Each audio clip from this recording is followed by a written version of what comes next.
Hi, today I will talk about why the experimental research design is the most robust of all research designs. You will find out why, and I will also tell you how to plan an experiment so that we can control the effect of unknown variables on the results. Suppose we wish to study university students' academic performance and their social media use. If we use a descriptive research design, it can only tell us what university students with good and poor results do on social media and how much of social media they use. If we decide to do a survey research, then it can tell us the patterns for the whole population of university students in Malaysia. However, if we choose to do a correlational study, we might find out a little bit more. We will find out whether students' performance increase or decrease with more or less time spent on social media. But this is just a matter of correlation. The two things happen together, but we're not sure whether more social media use actually leads to better or poorer academic performance. But we can reach that answer if we do an experimental research study. That means we control the students' social media use, the time they use, and then we measure the effect on their academic performance. So that already gives us an idea of why an experimental research design is good. It is robust because researchers have a high level of control and we manipulate the independent variable. In this case, it was the social media use, the time they spend on social media. And then we can remove the effect of other factors that affects the dependent variable. And in our example, that was the academic performance. So how do we remove the effect of other variables? You listen and you find out. The best experimental research design is this. It has a control group and it has a pre and post test. You see in this example here, we do a skin moisture test on the person, and this is the experimental group. Then we give the experimental group lots of fruits to eat every day for 2 weeks. And after that, we do another skin moisture test. So there is a pre-test and a post-test. So this is the experimental group. And we must have a control group because we need to know whether changes in the skin condition is due to the fruits taken. So the control group also has a pre-test, but there is no treatment given to them. They don't get fruits for 2 weeks every day, but they also have to go through another skin moisture test at the end. So when we get this kind of results, when we compare them, we will know whether the changes in the skin condition is due to the fruits taken, because we would have made sure that these two groups are kind of equal from the start. So in this way, we can control the unknown variables or the variance. So how do we plan a good experimental study? Rule 1, we must plan the treatment. This is the independent variable that we manipulate. For example, in a study on effects of public speaking training on presentation skills of university students, we need to think of a few questions.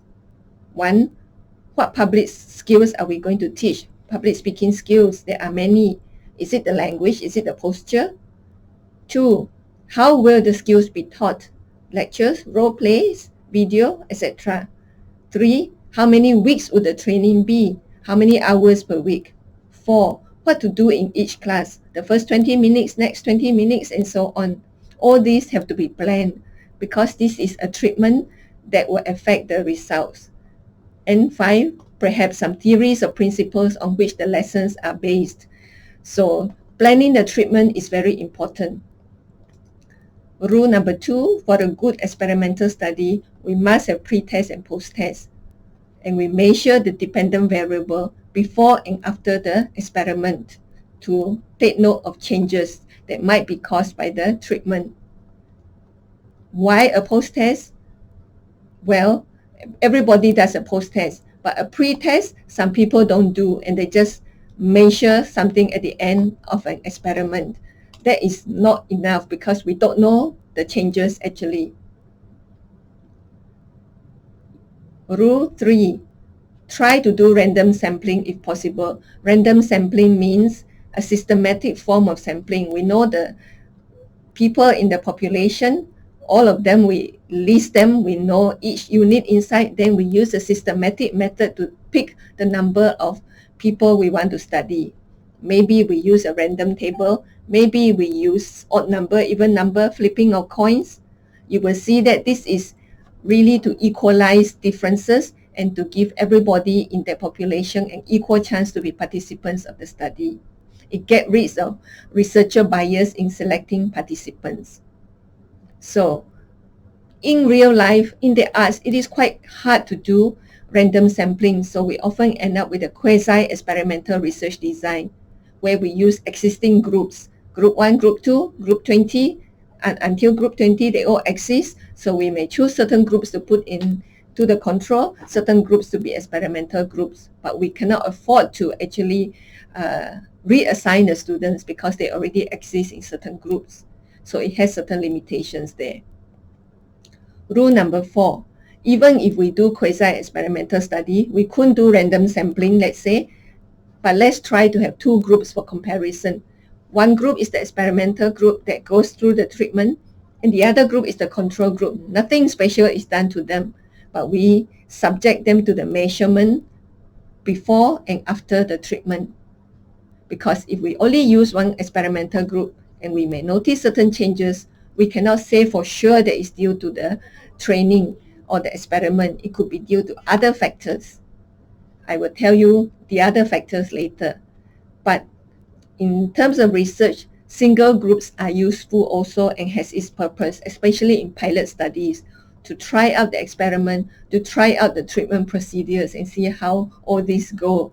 But for real valid results, it is good to have 2 groups and pre and the post test for comparison. Suppose we have only 1 group.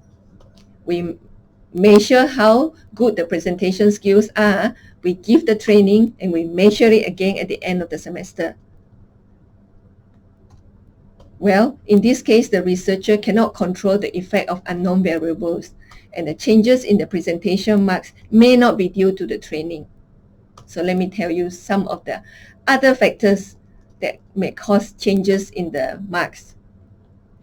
Primary variance. I want to introduce 3 terms to you. There are 3 types of variance. The one that is good is primary variance, and the changes in the dependent variable or the presentation marks are because of the training. That is the manipulated independent variable. So this is what we want. Primary variance, the changes in the dependent variable are because of the independent variable. This is what we want. Now you see something else that is not good. The error variance. The changes in the dependent variable are due to some unknown things that happen. That means the presentation marks could be better or worse because the groups were unequal at the start. One of the groups could be better.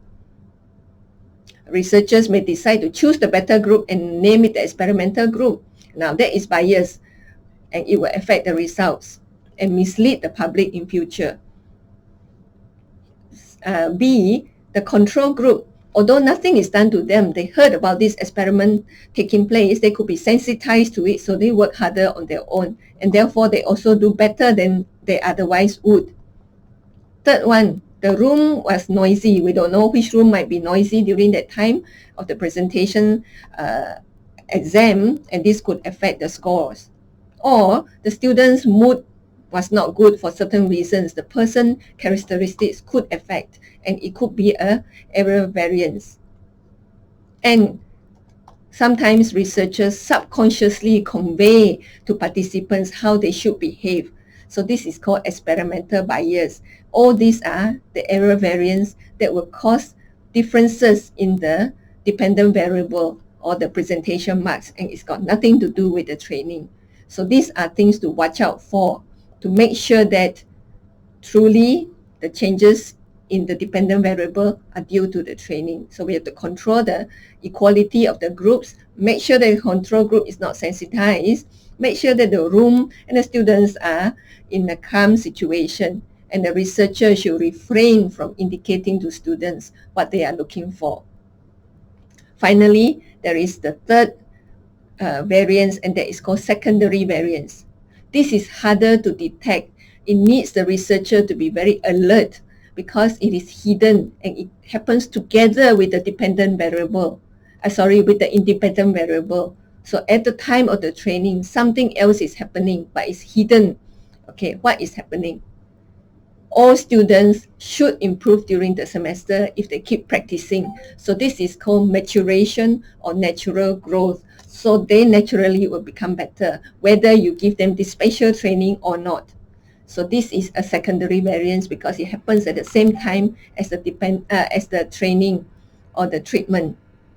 Next, we may have co-occurring events. Supposedly in the vitamin C example, the time when we did the experiment, it was the semester holidays and the students were at home. They did not go out into the sun that much. They also ate better food. The parents gave them more vitamin C, so the skin condition could be better, not because of the fruits we fed them for 2 weeks every day, but because of circumstances during the time of the experiment. So the researcher must be alert and make sure that there are no unusual events and things are normal. This is how we control the conditions so that we can make good conclusions of the effect of the independent variable or treatment on the dependent variable. It is very important to control the unwanted variance, the error variance, and the secondary variance. And then we make all other conditions equal so that we can confidently say A causes B. And A is the treatment. If we don't do anything like A or the treatment, it is not an experimental research design. So don't fall into that trap of planning how to measure something but not planning the treatment, because the whole essence of experimental design is to see whether the treatment produces some effect that we expect. So that's the experimental research design, and you will have known that just now I talked about all the controls.